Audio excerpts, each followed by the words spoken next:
Hello, everyone. Good afternoon.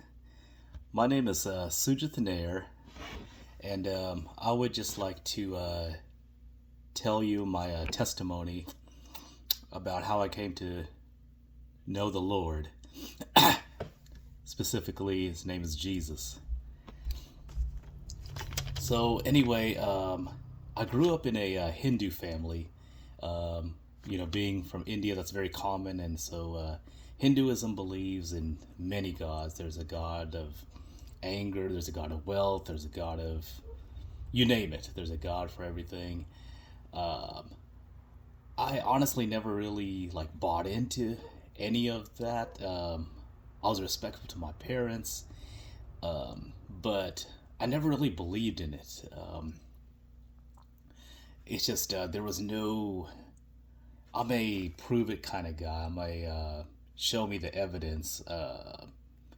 Why do you believe what you believe? And my parents or anyone I spoke to could never really give a reason for that. You know how it is with science. There's if you say something, there's proof to back it up, right? But in this, they would just say, "Oh, you just got to believe."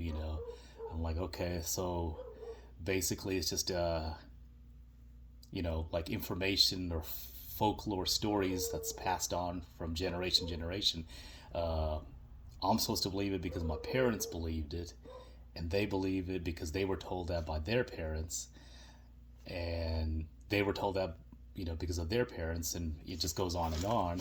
Uh, there's no substance behind it, no evidence, and so I just figured all religions of the world, whether it's Hinduism or Islam or Christianity or Judaism, whatever. I just thought they were all just man-made, um, you know, things that are grown out of the society that people grew up in, and that's just it was just something that was formed by man that they just find a way to try to explain the unexplainable, which is God. Um, so like I pretty much believed that there was a God, so I was agnostic, but within agnosticism, you could be more on the end where you're almost an atheist, where you don't really believe in God, but you don't, you know, feel strong enough to call yourself an atheist. I was more on the other end where I'm like good 90% sure that there is a God, but I wasn't totally sure. And but see, the reason I believed that there was a God was because of things I had learned in science. Like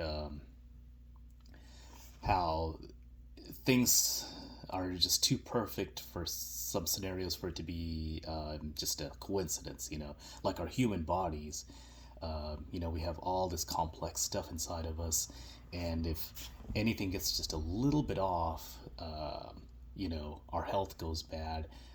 Whether it's like your blood sugar, your blood pressure, your sodium level.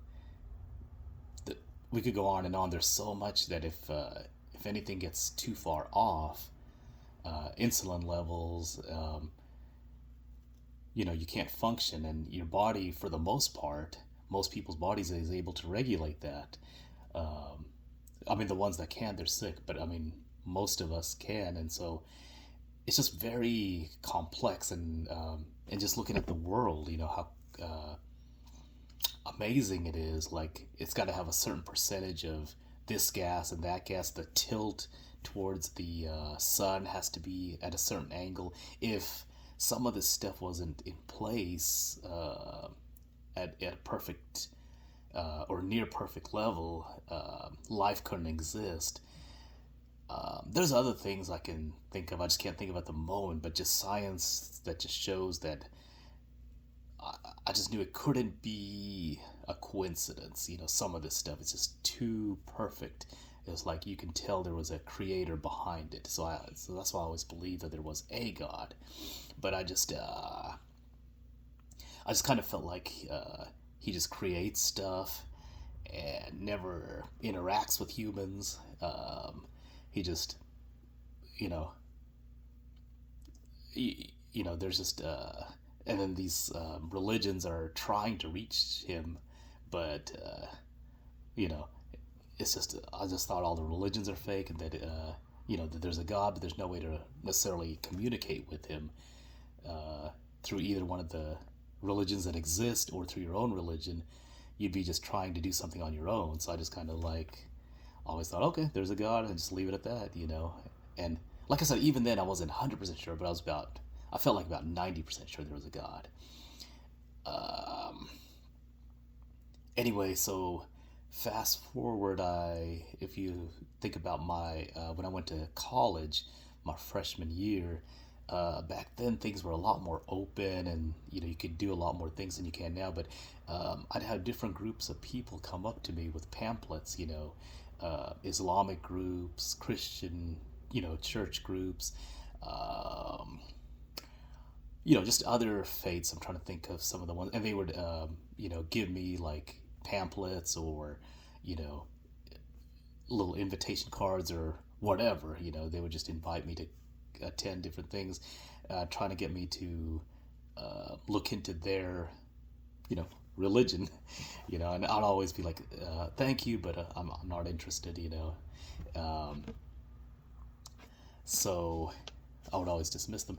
This friend of mine, who was in my computer programming class, his name was Joseph, though, and he was a very nice guy. He was a strong Christian man, and he would try to get me to come to church, his church, and he knew a little bit about my background, that I was Hindu, and it was a little harder then because it wasn't just some stranger giving you a pamphlet.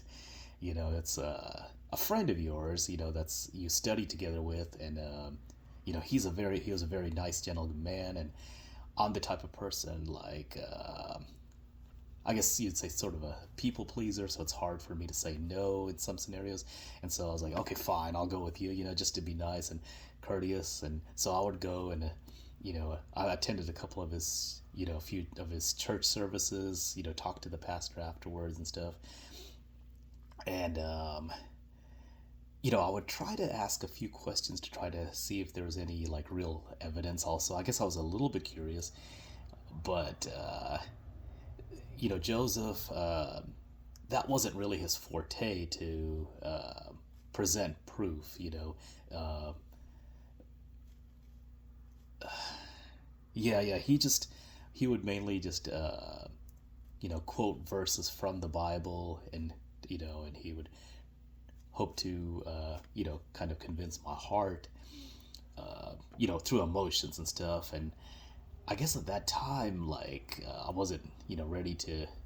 That was not going to work with me at the time. Just, I was always nice, and I would listen to what he had to say, but none of it really penetrated in. So anyway, at some point we went our separate ways. Like, I think he moved somewhere. He had to relocate, and then you just lose touch. Everybody's got their separate lives, and then a few years later, so at this point I'm in my later 20s, um, you know, I meet a pretty girl. Her name's Fatima. At that time, she was a girl I was interested in. She ends up being my wife eventually. But at the time, she was just somebody I was interested in, and we were dating, and, you know, um, she, we were boyfriend and girlfriend, and so now she's strong in her church, really believing in Christianity, and she would invite me to her church. Um, and it's harder, when it's, your girlfriend, like, it's harder, it's really hard to say no then. So, like, okay, fine, you don't want to anything to hurt the relationship, or any hard feelings, and so especially that early in the relationship, and so I would go just to, you know, keep her happy, and so I went a few times, and talked to the pastor again, and not again. I'm sorry, talked to the pastor, and also um, nothing was penetrating though. Like I wasn't buying into any of it. I could tell in my mind it was all just fake. It's just a uh, that's just you know your culture that believes in God the way that you do, and there's no evidence or nothing behind it. So I didn't come out and say it, of course, but there was this one time I remember that, and this was a defining moment. It was after the service was over, and it was towards the back of you know, the back of the church, um, and it was me, uh, Fatima, which was my girlfriend at the time, um, and then it was the pastor's wife, and we were all three talking about just God and Jesus and different things like that, and I can't remember exactly how it went, but somehow um, I think she could tell in my facial expression and my body language that I wasn't really buying into any of this, that I wasn't believing any of it, just kind of like ready to get out of there, just kind of like thinking this is a waste of time and everything. Um, but her name was Miss Rose Poole, and I'll never forget her, by the way, because she said something very profound, and it was just in a very calm voice. She just looked right at me with this big smile and just said, "You know, um, when Jesus died and when he rose from the dead, he was seen by several hundred people, and that he stayed on the earth for several days." Um, and it's the way that she said it, like, and just what she said and the way she said it. It's like my eyes got this big, and it's like this big wall came down, because like I had grown up in this country all my life, and so growing up in this country, you can't deny that Easter is a big holiday, and so and then so you hear about the resurrection of Jesus, and that he, you know, rose from the dead and stuff like that. But to me, it was always just like, okay, sure, whatever. I mean, he rose from the dead. There's Frosty the Snowman. There's Peter Pan. I just kind of had that all into the same category. I mean, my Hindu gods. But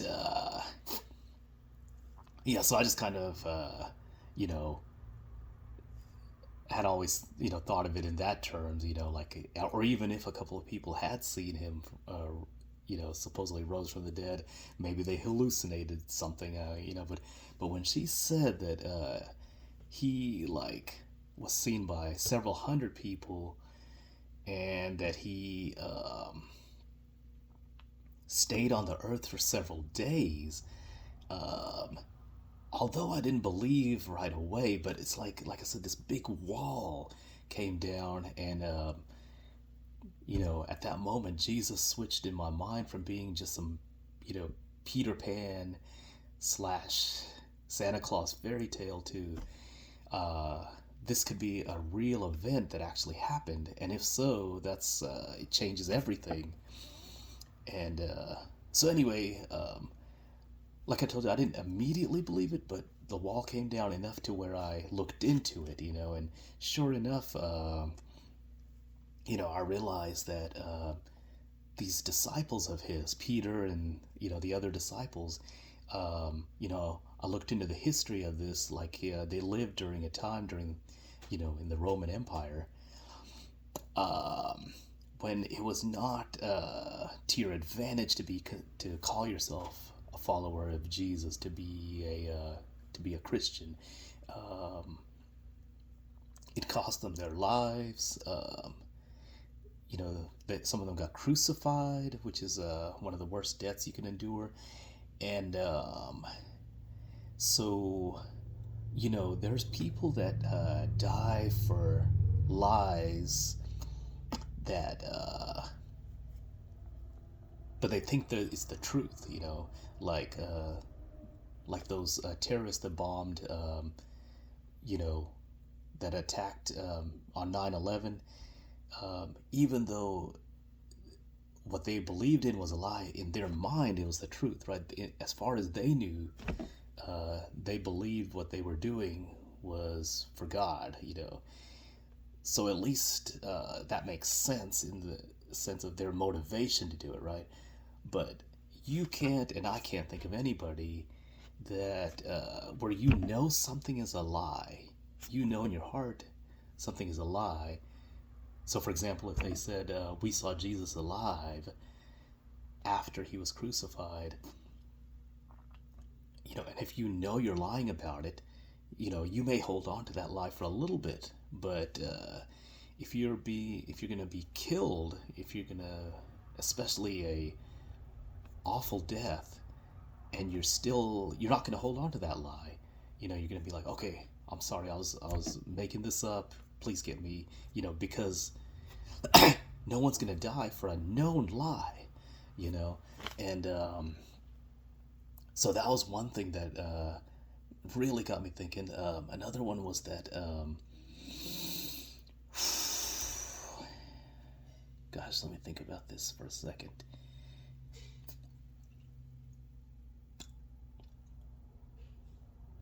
Yeah, there's really there was a ton of evidence that showed that he was in fact definitely crucified.